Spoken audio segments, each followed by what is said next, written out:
was an absolutely willful act on the part of precisely this Bilderberg apparatus.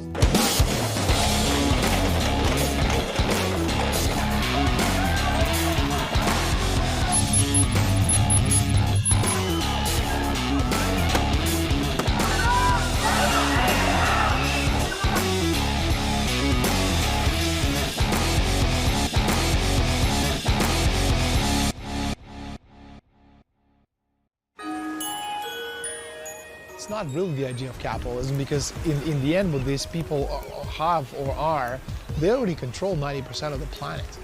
Every aspect of society, everything you eat, everything you look at, everything you touch, mostly is in the private hands of these billionaires today. But the idea is, again, the whole idea of deindustrializing the world, it's a gradual process. You can do it, via armed conflict, but it's costly and it's also dangerous, because you can take everything off the chessboard, them and you at the same time. But the point is, if you can do it gradually, start dismantling, the different service industries, the different sectors of society, before long you have a Detroit, and before long you have a Greece, before long you have Spain, which is 70% population or unemployment for kids under 30. And this is reality, and this is how it's done. It's a gradual process of deindustrialization, demand destruction, and zero growth. And if you talk about zero growth, the whole concept itself came out of the 1972 study put together by the Club of Rome. The role of the Club of Rome back in the 1970s was to try to popularize the big lie that man could not continue to develop because resources were supposedly limited. And they used a ridiculous modernized version of the old argument of Malthus and Aristotle to simply state that based on mathematical equations, we would exhaust the resources. Fast forward 40 years, and look what we have today. We have a Detroit. And another 40 years into the future, we have the entire world, which is going to look like Detroit, and Detroit is going to look like paradise.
Well, yes, there was another reason, and that is that the bailout was a scam, a fraud. It was under the guise of saving banking institutions, which they saved temporarily.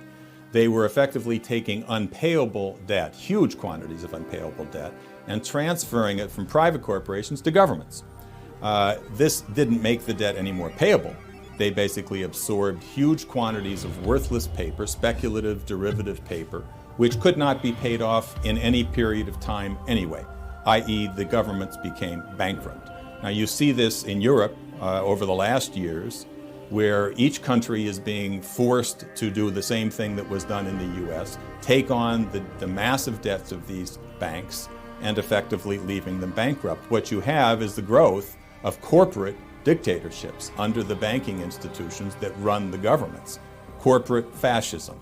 And in fact, you see the world increasingly coming under the control of corporate fascist governments under the control of the banking institutions. If you kind of go back in history, 6,000 years or so, and you look at who controlled society 6,000 years ago in ancient Egypt, these weren't the pharaohs. there were the high priests, who basically gave us knowledge one little droplet at a time, just enough knowledge for us to survive and get by as we do today, just enough for us to get by day to day to day to day with what meager salaries we earn. Now, so on the one hand, what you had back then, you had the high priests giving us this, droplets of knowledge. But on the other hand, in the last 6,000 years, especially now, with technological revolution, with information revolution, information technology, people have computers and have access to internet, and suddenly all this information, which for thousands of years, which was only available to secret societies and very private organizations who passed it on from generation to generation in very small, tightly knit groups behind the scenes, underground, grandfather to father, father to son, son to grandson, grandson, to great grandson, etc. Today, 99% of that information is available through Google. And anybody sitting in the middle of an Amazon rainforest, with computer, a laptop, an internet connection, almost has the same access to the information which the secret societies have tried to protect or hide from us for thousands of years. So the dilemma for them is, what do we do? Because we must have the upper hand. So on the one hand, what you're seeing right now is they're destroying the world's economy on purpose, because again, progress and development is directly proportional to population density. So if you have technology, you have more. If you don't have technology, if you can destroy technology on purpose, if you can go to zero growth, deindustrialization, demand destruction, is going to get a point in the development of society where you're not going to have enough technology to support this rapid population growth, and the base of population is going to collapse. Well, the primary goal is to defend the status of a unipolar world, even if that means to prepare a preemptive global first strike. The oligarchy want to defend their privilege to be a superior species, and they want to keep the rest of the population deliberately backward and stupid, and that is why they promote such banal entertainment, which is only aimed that people stop to think.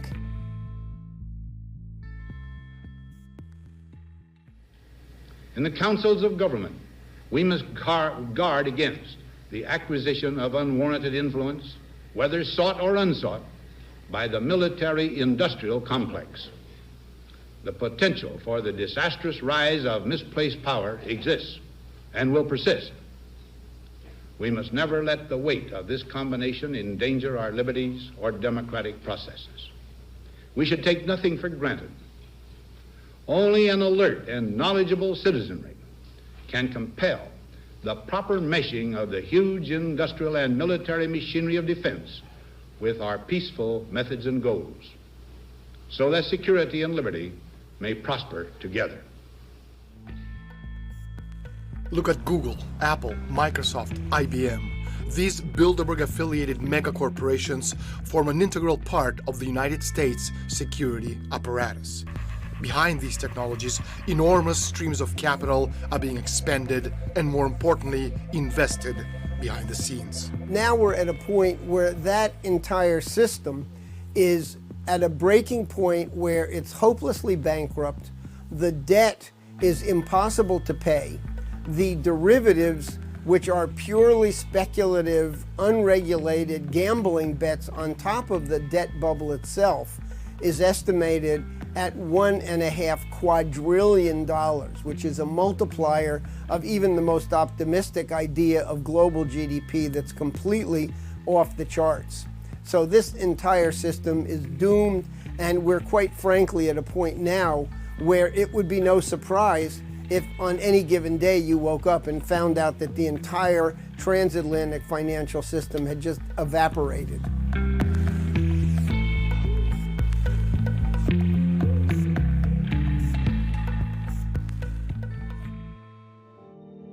Well, a lot of people think that the British Empire no longer exists, but this is an illusion. Just ask yourself, why is it that after the big financial crash of 2007, 2008, there was absolutely nothing done by the G20 or anybody else to re-regulate the banking system.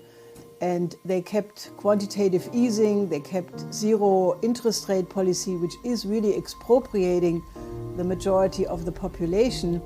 And now we are in front of an even bigger crash than 2008, and there are no so-called tools anymore to do anything about it. So the reason is that the oligarchy controls what is called globalization. And globalization is really only another word, another notion for the British Empire. It is the combination of central banks, investment banks, hedge funds, private equity funds, insurance and reinsurance firms who control what is generally called the global financial system. And in reality, the EU is only the continental sub-entity of that empire.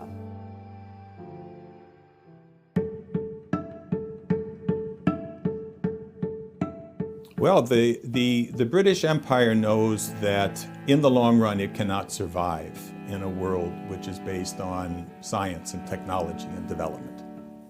And therefore their policy is to stop that kind of technology and development. That's why they target nation states. That's why, for instance, that they are adamant against the BRICS and the emergence of the BRICS, which is nations which have the strength and the power and the commitment and the mission to building nations through science and technology. That has to be stopped in their view. Therefore, their target is the idea of the nation state itself. Destroy nation states in order to preserve and maintain the power of the empire. There is absolutely a plan to depopulate the world, and you simply have to listen to or read the writings of people like Prince Philip of Great Britain, who has stated explicitly that we should reduce the population of the world from 7 billion people down to 1 billion. He has stated very charmingly that he would like to be reincarnated as a virus to try to reduce the world's population.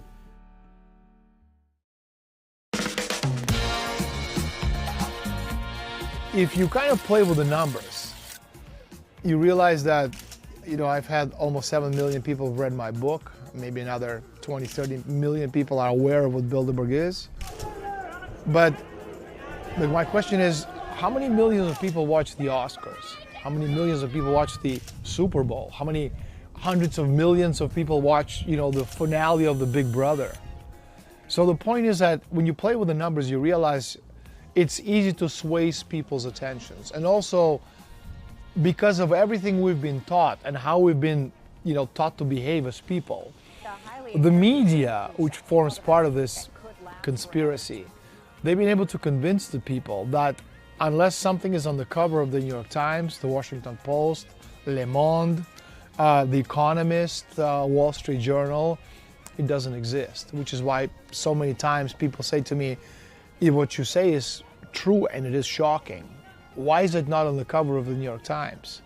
Because again, the New York Times of this world, they form part of the Bilderberg organization.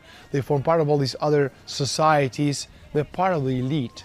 Their job is not to tell the truth, but to sell a particular vision of reality which the elitists need to move their agenda forward.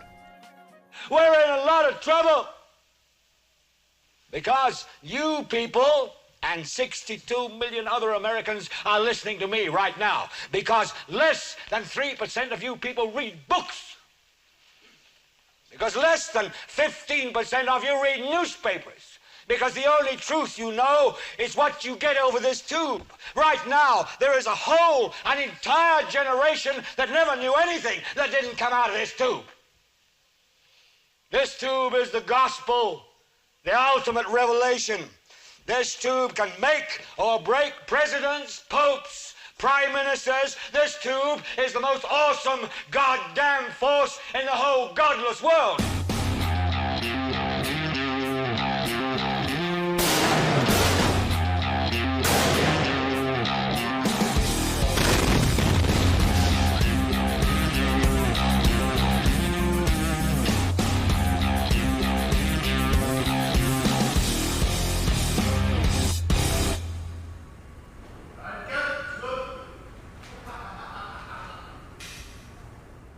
No, no existe esa libertad. Además, sería inocentemente estúpido creer que un periodista es libre de escribir lo que él sabe que es verdad en un periódico, en una radio, en una televisión que no son suyos. El periódico o el medio que sea ni siquiera es del director. El periódico es de un grupo de empresarios. Y esos empresarios, a su vez, dependen de un entramado político, de un entramado económico, para tener papel, para tener publicidad, para evitar problemas de censura, para tener libertad. No existe esa libertad. Media is often altered to convince the public that something is happening that is not happening. There was a movie once made called Wag the Dog about a president who was involved in a scandal, much like Bill Clinton with Monica Lewinsky. And the way they get out of the scandal, the White House concocts a war against Albania. During George W. Bush administration, there was a quote from Karl Rove, who was Bush's major political advisor. Rove said that the White House can create its own reality, and if they don't like the reality they have created, in 30 minutes they can change it because the White House has total influence over the way the media reports the news.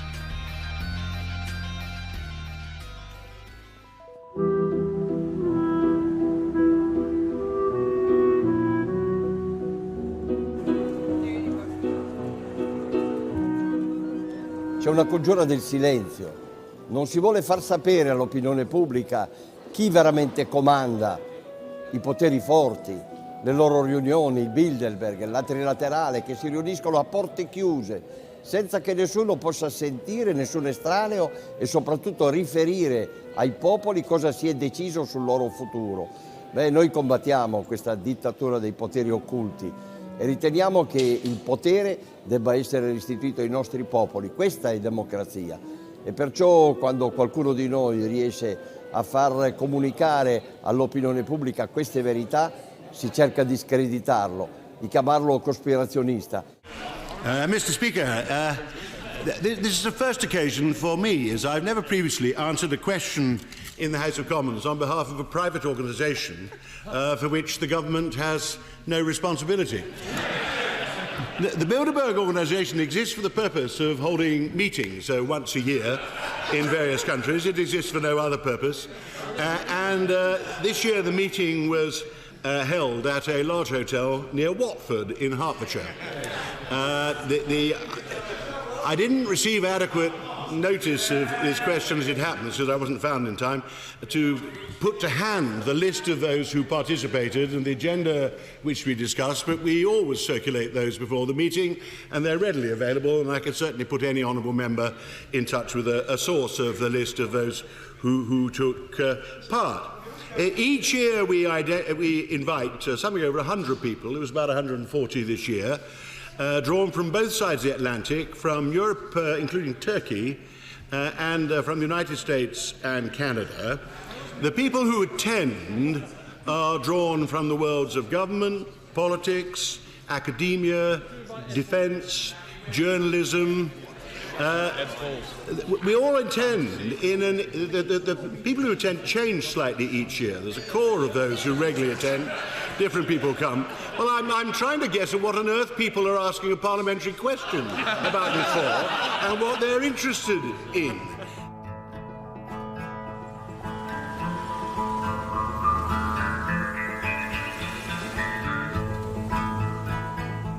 Well, some chosen journalists are admitted to the Bilderberg conference, but they are not allowed to write about it, what they hear and what they say, and it's actually completely forbidden, and they don't swear an oath, but they just promise that they are not allowed to. And that's why actually you never see in the papers, even in the big newspapers, good articles about the Bilderberg meetings and what is happening there, because journalists who are allowed to enter, they are forbidden to write about it. No, en absoluto, no es normal que periodistas o directores o propietarios de medios asistan a unas reuniones donde se están dilucidando, se están debatiendo asuntos mundiales de importancia de la actualidad o del futuro inmediato y que no informen de ello en el sentido clásico de la información, noticia, es decir, texto, titular, reportaje, entrevista.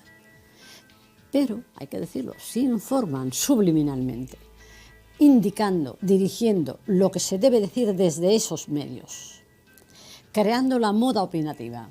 Ellos, podríamos decir que asisten como convidados de piedra, pero luego van a partir de ahí a orientar la opinión pública hacia los intereses que se hayan establecido en esos debates.